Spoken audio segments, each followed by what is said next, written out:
इंदौर की crime branch ने 6 करोड़ से ज्यादा की धोखाधड़ी करने वाले आरोपी गुलाम मोइनुद्दीन को बेंगलुरु से गिरफ्तार किया है। आरोपी पर निवेशकों को दोगुना मुनाफा देने का झांसा देकर करोड़ों रुपए हड़पने का आरोप है।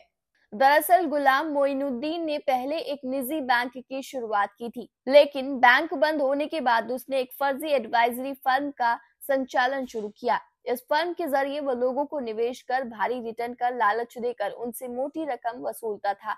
आरोपी ने इंदौर की कम से कम 5 निवेशकों से आरोपी ने अब तक 6 करोड़ रुपए से ज्यादा की धोखाधड़ी की है। निवेशकों की शिकायतों के बाद इंदौर क्राइम ब्रांच ने आरोपी की तलाश शुरू कर दी थी।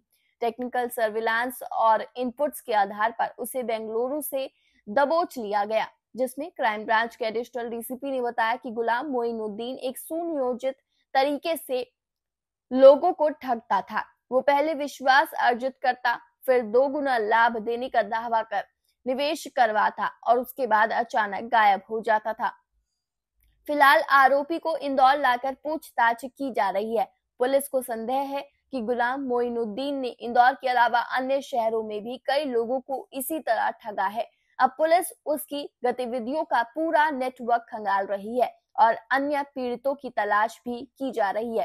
क्राइम ब्रांच आमजन से अपील कर रही है कि यदि किसी और व्यक्ति को भी गुलाम मोइनुद्दीन या उसकी कंपनी से संबंधित धोखाधड़ी का सामना करना पड़ा है तो वो आगे आकर शिकायत दर्ज कराए।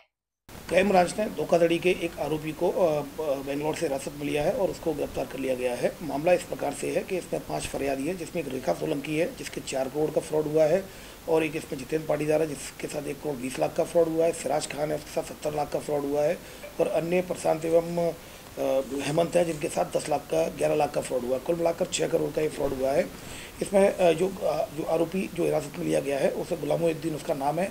उसने पूछताछ से बताया कि 14 साल की उम्र में उसके द्वारा ये इस तरह की प्रैक्टिस करता था, नौकरी करता था। फिर उसके बाद उसने एक कोऑपरेटिव बैंक खोला, बैंक भी गाइडलाइंस फॉलो नहीं कर पाया तो गाइडलाइंस के बाद बैंक भी उसकी बंद हो गई।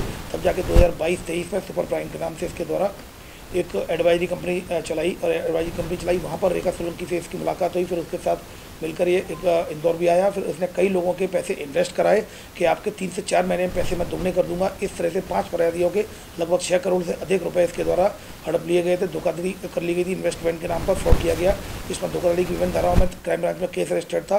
गुलामुद्दीन को बेंगलोर से हिरासत में लिया गया है, उसको गिरफ्तार किया जाकर उससे और पूछताछ की जा रही है। मुझे पूरा भरोसा है कि अभी चूंकि ये 5 फरियादी आए हैं इलेक्ट्रॉनिक मीडिया के माध्यम से, जैसे इसकी गिरफ्तारी का पता चलेगा और भी फरियादी के आने की संभावना है, क्योंकि इसके द्वारा अभी पूछताछ की जा रही है। तो पूछताछ में इसके द्वारा कई इस तरह की बातें बताई गई है जो इन्वेस्टिगेशन पॉइंट ऑफ व्यू से हम इसको शामिल कर रहे हैं।